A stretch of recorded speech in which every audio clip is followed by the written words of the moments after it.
This is our discussion segment, and we'll be diving into Nigeria's foreign policy, specifically the long-awaited appointment of ambassadors. Now, Nigeria has a rich history of diplomatic engagement dating back to its independence in 1960, when Prime Minister Sir Tafawa Balewa led the country's foreign policy efforts.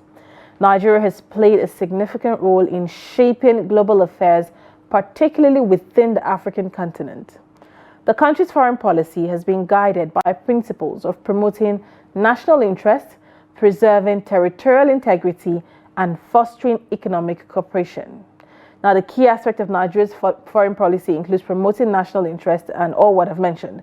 So the National Assembly plays a crucial role in shaping Nigeria's foreign policy, particularly in the appointment of ambassadors.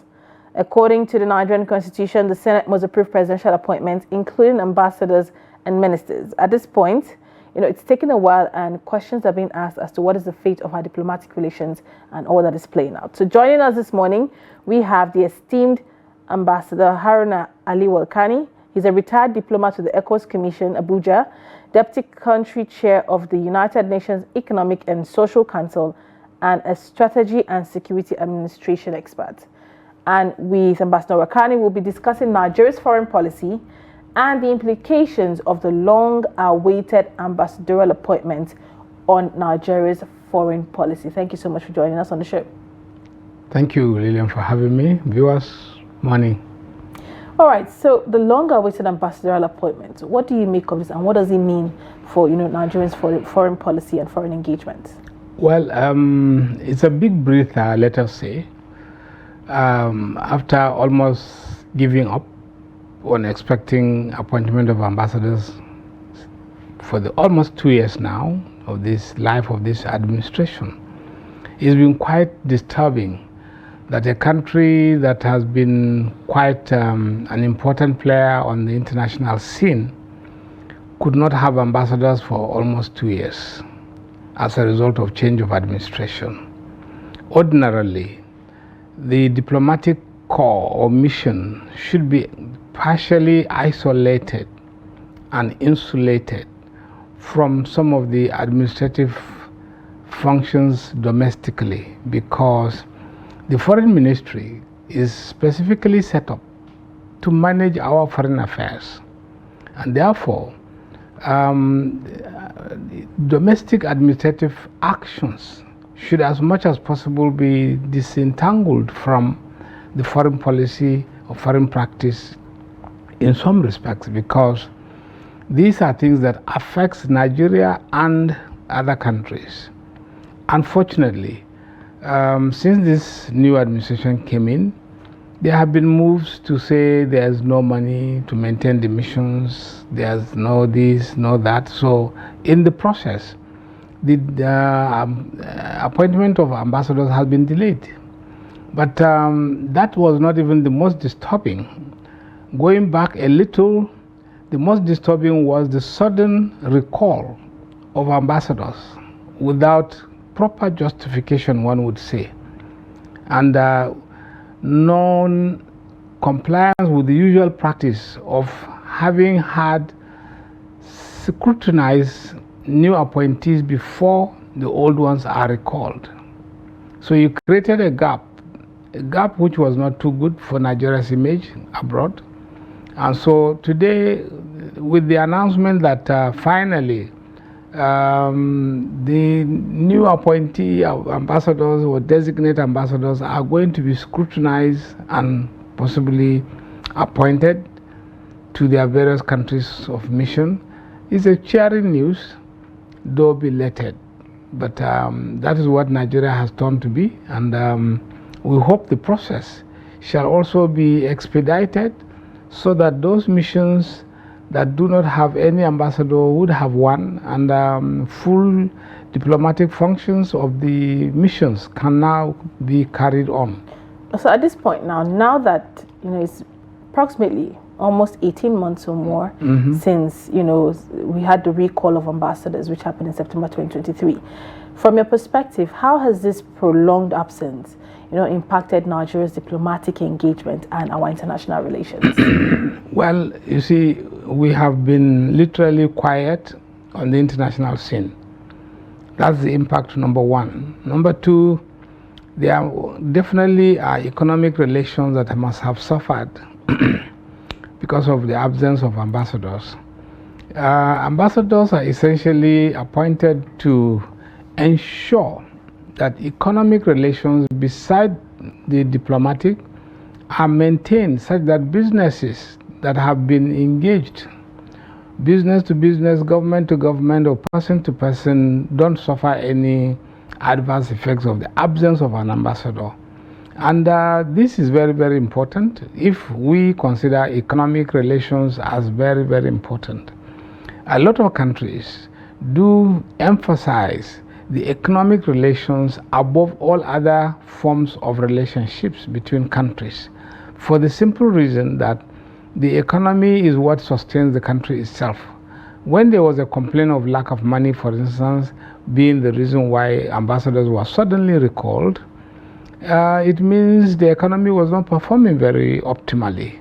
So now that has been aggravated further by the removal of these ambassadors and non-replacement of new ones.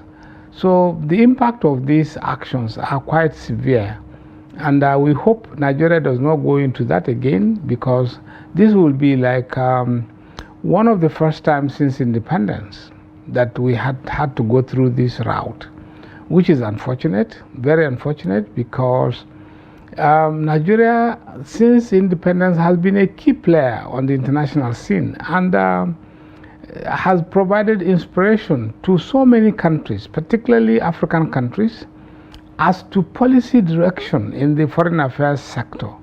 And suddenly Nigeria was not there. There was no voice.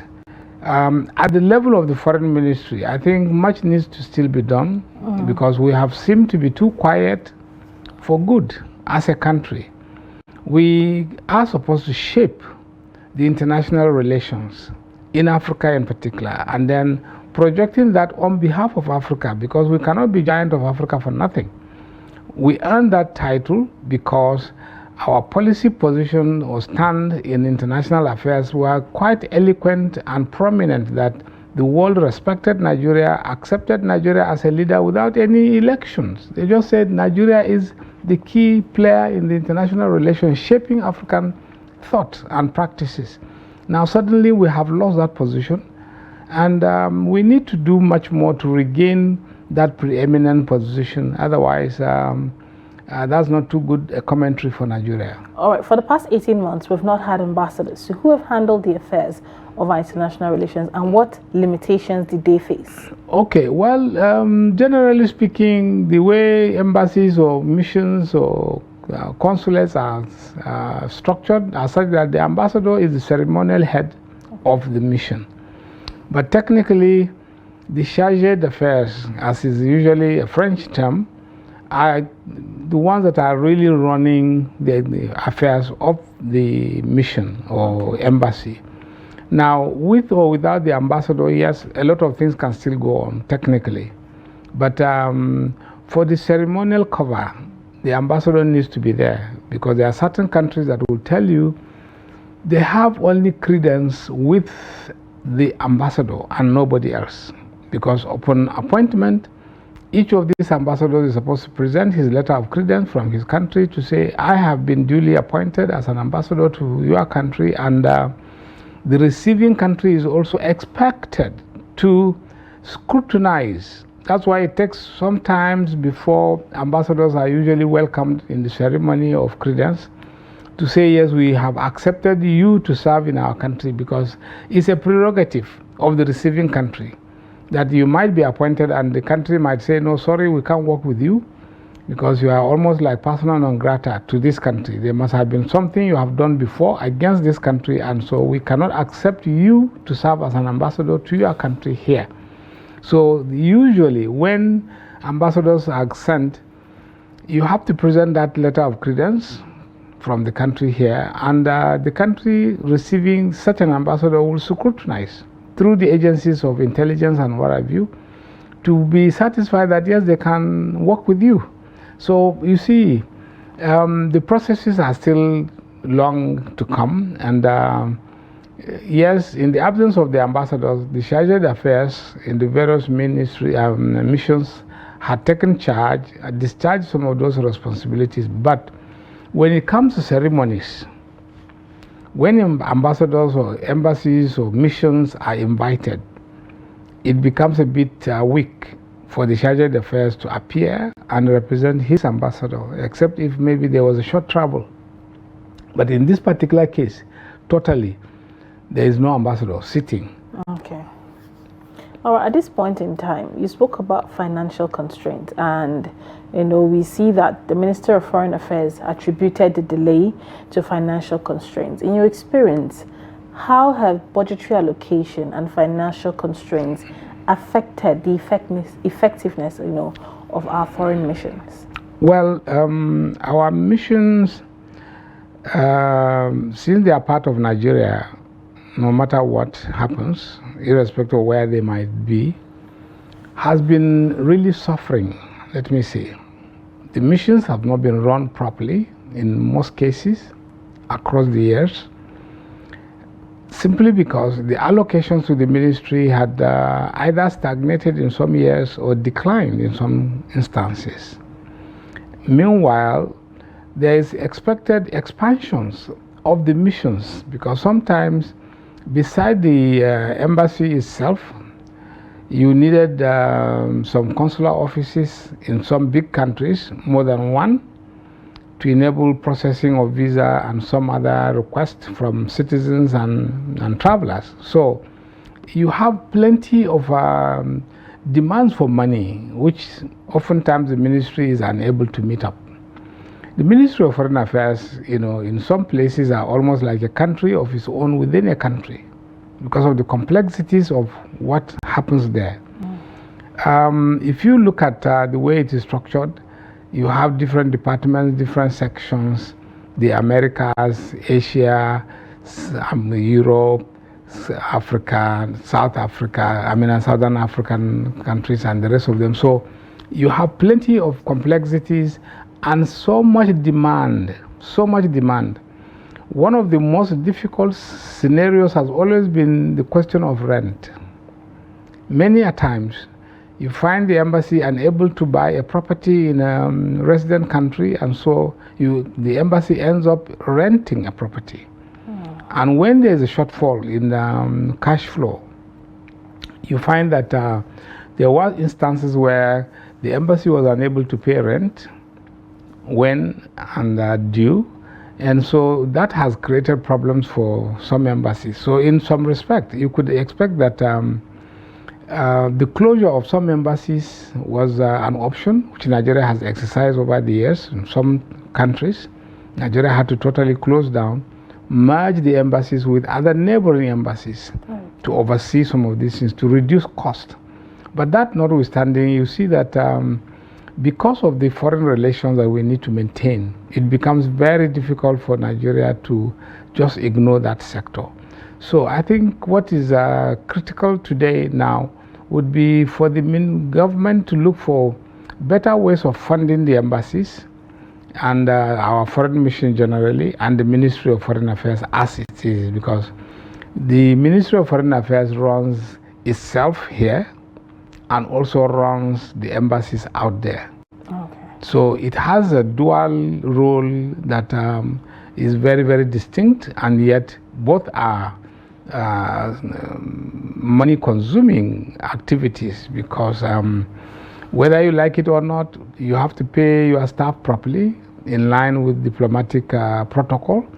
You have to do some expenditure that are also necessary. For instance, the ambassador is expected to be driven in a commensurate vehicle of recognition, not just any rickety vehicle. You can't expect to fly a Nigerian flag on a vehicle that's just a vehicle. It should be commensurate with that status.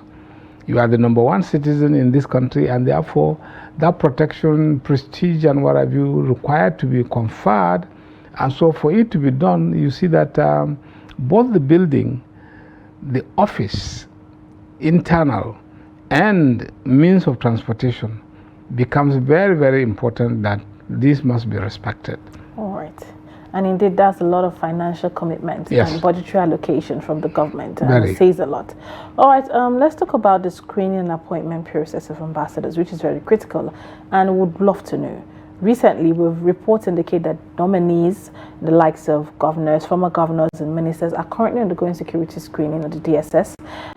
Could you shed a light for us on what the typical vetting process for ambassadorial appointment is like? You know, what are those things that are being considered essential for ambassadorial appointments? You earlier made mention of the reception of, you know, the country that you're being an ambassador to, but beyond that, we want to know critically what are those vetting process like for ambassadorial appointments? Okay, well, you know, the Department of State Security Service, as a directorate responsible for security generally, administer this process.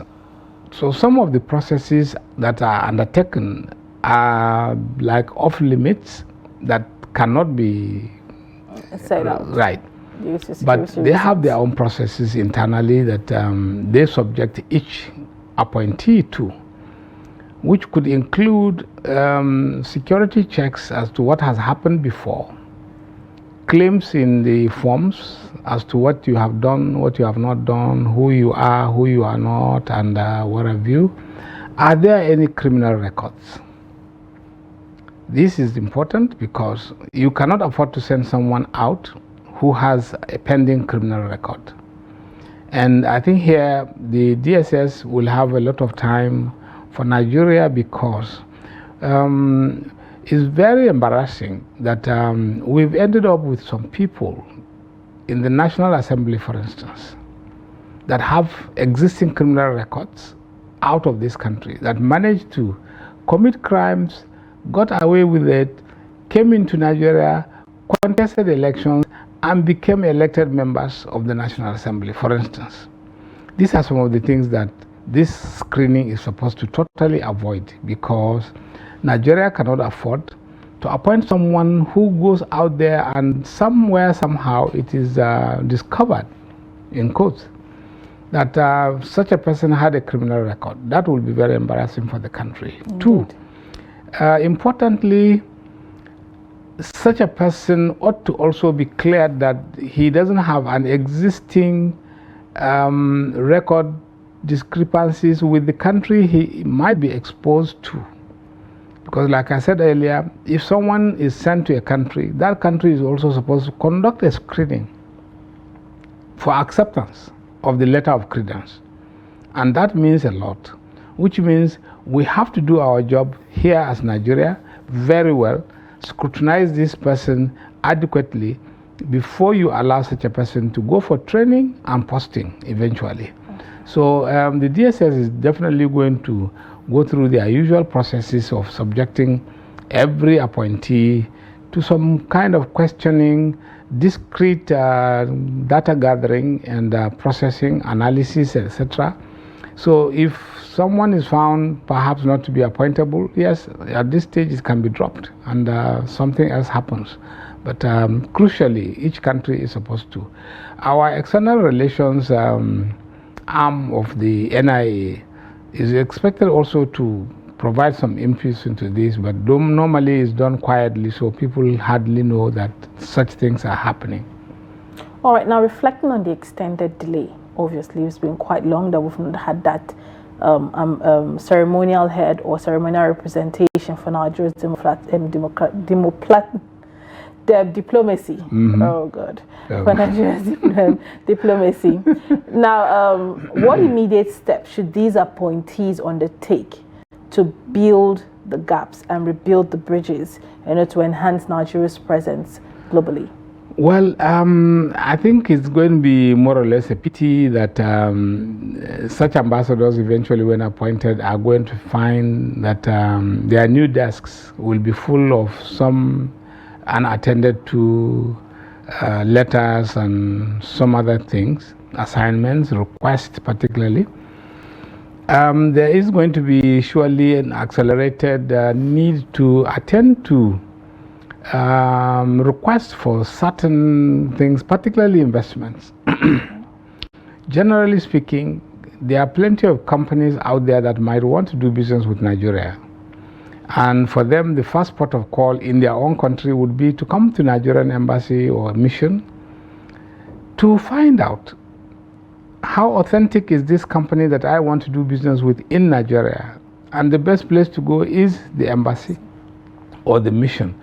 Now, surely a lot of companies would have declined performing this simple function because there was no ambassador. Yes, the charge d'affaires would have taken perhaps care of some of these through the what normally is called the economic attaché and etc. But the ambassador's endorsement becomes key because he is seen to be a little above a typical civil servant.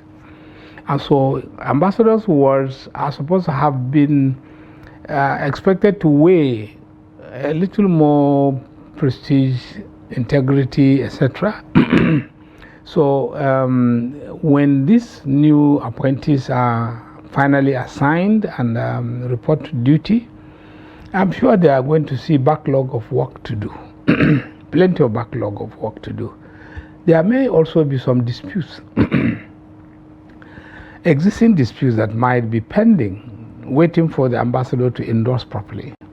Charge d'affaires might not be able to resolve some disputes that might occur either between the embassy and its tenant, landlord or landlady, ambassador, and the embassy and the country, the embassy and some companies that may have some business transactions that are waiting to have the nod of the ambassador.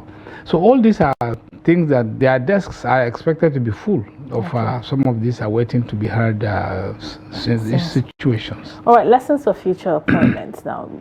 Reflecting on how this extended delay has affected our international relations and our diplomatic ties and all whatnot, what measures would you recommend to ensure a more timely ambassadorial appointments, preventing this kind of gaps from reoccurring again? Well, truly, it's expected that changes of government, as rapid as we have been having every 4 years as a developing country, is one of the fundamental reasons why Nigeria is not moving forward as expected. The development is very slow, leading to citizens' discontent and the rest of them, and that translates into what is happening. Ordinarily, a country is a country.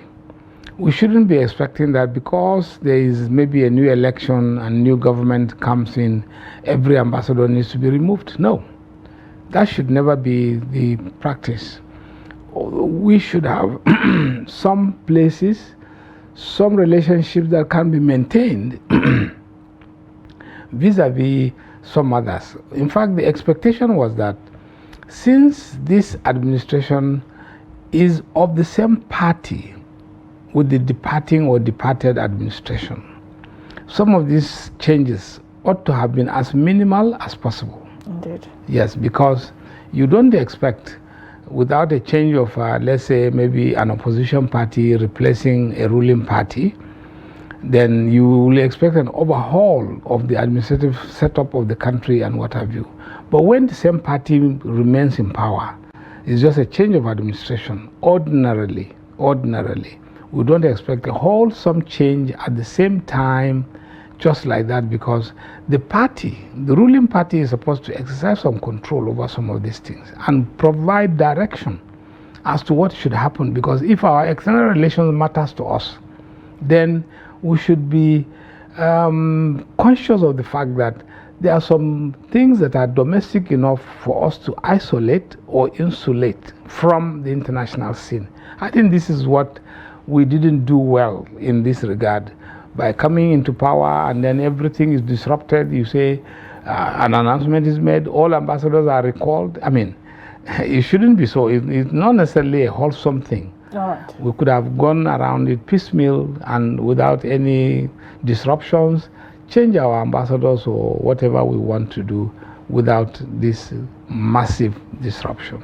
Indeed, the massive disruption, we wouldn't say has cost Nigeria a lot, but it did almost, and we hope that the new ambassadors who are being screened will be done in a timely and hasty manner so Nigeria can have the proper diplomatic representation they deserve. Thank you so much for joining us, Ambassador Ali Warkani. It's always a pleasure having you to share your insight on these topics that Nigerians always want to understand better or want to have a better light on.